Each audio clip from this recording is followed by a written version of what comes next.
बरसात की रात थी। कड़कड़ाती बिजली और गरजते बादलों के बीच एक गांव भानपुर बिजली के कारण अंधेरे और सन्नाटे में बसरा हुआ था। सड़कें कीचड़ से भारी थीं और कहीं कहीं पानी का तालाब सा बन गया था।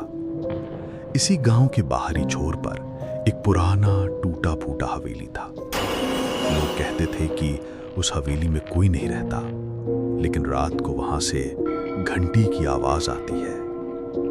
रवि, जो हाल ही में शहर से गांव आया था अपने माता पिता के साथ, एक दिन रवि और उसके दोस्त सूरज और विजय एक साथ बैठे बात कर रहे थे। तभी विजय और सूरज ने उस हवेली की बात छेड़ दी और रवि इन कहानियों पर हंसता था। भूत वूत कुछ नहीं होता, ये सब दिमाग का खेल है, उसने अपने दोस्तों से कहा। दोस्तों ने चुनौती दी कि अगर इतना ही यकीन है तो आज रात उस हवेली में जाके देख आओ। रवि ने बिना सोचे समझे हामी भर दी। रात के करीब 11 बजे हाथ में टॉर्च और मोबाइल लेकर वह अकेला हवेली की ओर बढ़ा। जैसे ही उसने हवेली का जंग लगा गेट धक्का देकर खोला, एक ठंडी हवा उसके चेहरे से टकराई। अंदर कदम रखते ही सीलन की गंध और अजीब सा भारीपन महसूस हुआ। दीवारों पर मकड़ी के जाले लटके थे और टूटी खिड़कियों से चांद की रोशनी अंदर आ रही थी। अचानक घंटी की आवाज गूंजी। रवि के कान खड़े हो गए। यही तो वो घंटी थी जिसके बारे में गांव वाले कहते थे। वो आवाज हवेली के अंदर वाले कमरे से आई। रवि धीरे धीरे दरवाजा धकेलता अंदर पहुंचा। कमरा लगभग खाली था, बस बीच में एक पुरानी लकड़ी की कुर्सी रखी थी और उस कुर्सी के ऊपर छत से लटक रही थी लोहे की घंटी। वो अपने आप बज रही थी। रवि ने नजदीक जाकर देखा, हवा बिल्कुल नहीं थी, फिर भी घंटी हिल रही थी। उसका गला सूख गया। उसने मोबाइल से वीडियो बनाने की कोशिश की, लेकिन जैसे ही कैमरा ऑन किया, स्क्रीन पूरी तरह काली हो गई। अचानक कुर्सी पर कोई बैठा हुआ सा साया दिखाई दिया।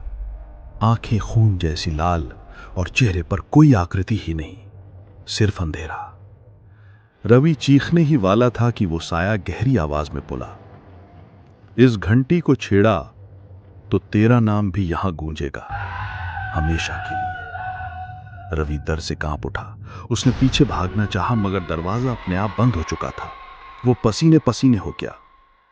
घंटी और तेजी से बजने लगी और हर आवाज के साथ दीवारें करीब आती महसूस होने लगी। रवि ने पूरी ताकत लगाकर दरवाजे को धक्का मारा और आखिरकार वो बाहर निकल आया। सांसें तेज थीं, दिल जोर से धड़क रहा था। पर बाहर आते ही उसने देखा कि गांव के सभी लोग हवेली के बाहर खड़े हैं। सबकी आंखें लाल चमक रही थीं और सब एक साथ बोले, घंटी बज चुकी है, अब तू कभी यहां से नहीं जा सकेगा। रवि चीखा और वहीं गिर पड़ा। अगली सुबह गांव वाले सामान्य दिख रहे थे रवि के। जब उसके दोस्त उसके घर पहुंचे तो रवि वहां नहीं था। तो वो सीधा हवेली पहुंचे और जाकर देखा तो अंदर कुर्सी पर रवि बैठा था, बिल्कुल शांत, और छत से वही घंटी उसके सर के ऊपर झूल रही थी। सूरज धीरे धीरे रवि के पास गया और रवि को उठाने की कोशिश की, लेकिन रवि की मौत हो चुकी थी। सूरज जोर से चीखा, पूरे गांव में उसकी चीख उठी और हवेली के पास लोग इकट्ठा हो गए और रवि के परिवार में मातम छा गया। रवि की रहस्यमय मौत ने पूरे गांव को हिला दिया था। लोग ऊपर से सामान्य दिख रहे थे, लेकिन हवेली की ओर कोई जाने की हिम्मत नहीं कर पा रहा था। रवि के दो करीबी दोस्त सूरज और विजय अब बेचैन रहने लगे थे। उनकी एक छोटी सी गलती से उनका दोस्त अब नहीं रहा। विजय ने कहा, यह कैसे हो सकता है? कल तक तो वो हमारे साथ था।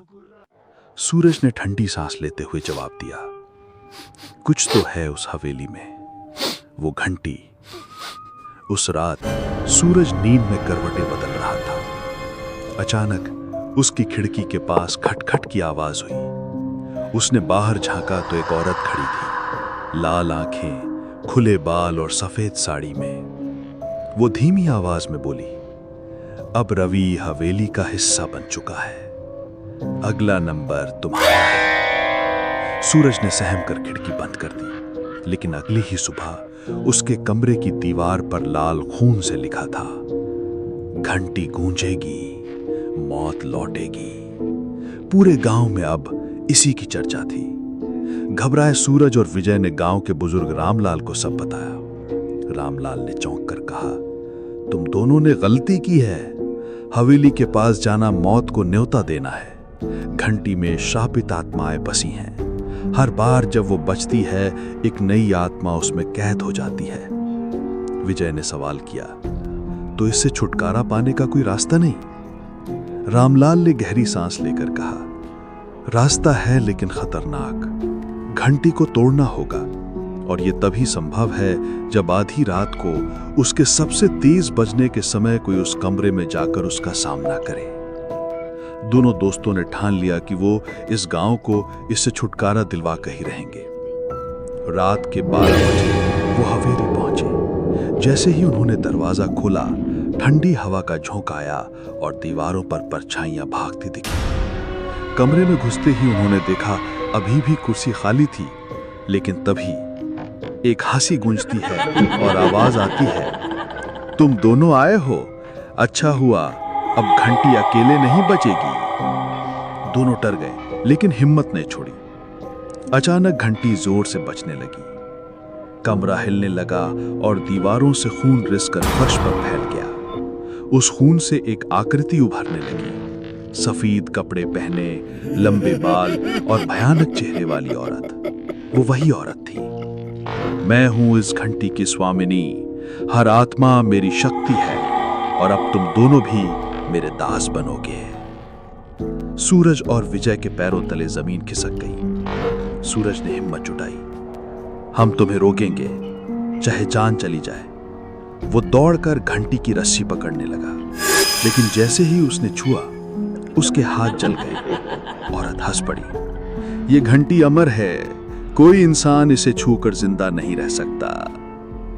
तभी विजय ने पास रखी लकड़ी उठाई और पूरी ताकत से घंटी पर मारी। घंटी से चीख जैसी आवाज निकली, मानो सैकड़ों आत्माएं दर्द से कराह रही हों। तभी रवि की आवाज गूंजी, मुझे बचाओ। कमरा अचानक अंधेरे में डूब गया। सूरज और विजय चीख पड़े। घंटी एक आखिरी बार जोर से बजी और अगले ही पल हवेली शांत हो गई। अगली सुबह गांव वाले और दोनों का परिवार सूरज और विजय को ढूंढने हवेली पहुंचे, तो जमीन पर सूरज और विजय दोनों के शव पड़े थे, लेकिन कुर्सी अभी भी खाली थी। पूरे गांव में मातम छा गया था। सिर्फ एक जिद ने तीनों दोस्तों को मौत के घाट उतार दिया, और तभी से उस हवेली को पूरी तरह बंद करवा दिया ताकि कोई और इसका शिकार ना हो।